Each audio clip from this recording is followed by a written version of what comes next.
দেখতে দেখতে পৌঁছে গেলাম বড় বেলুন বড় মায়ের মন্দিরের সামনে।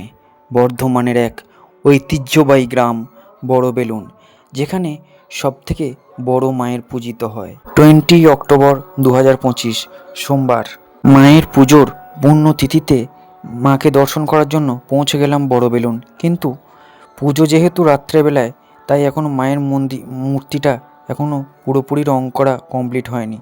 রোদ ঝলমলে আকাশ, পুণ্যতিথিতে গ্রামের পর গ্রাম পেরিয়ে পৌঁছে গেলাম সেই বর্ধমানের ঐতিহ্যবাহী গ্রাম বড় বেলুন, যেখানে সবথেকে বড় মায়ের পূজিত হন।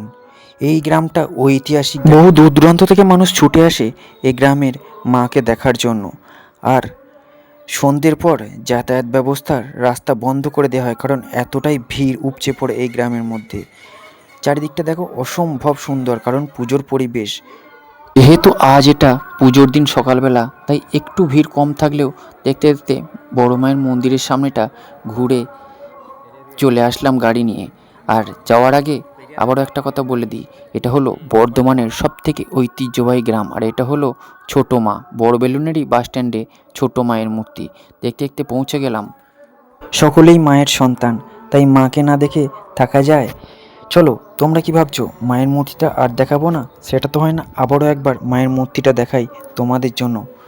আমার সব থেকে ব্যাপারটা ভালো লাগলো, আমার পাশে একটা দেখো কুকুর ছিল, সেরা দেখতে ভাই কুকুরটাকে।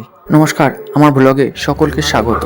হ্যাপি দীপাবলি, জয় মা, সকলের মঙ্গল করো মা, জয় বড় মা।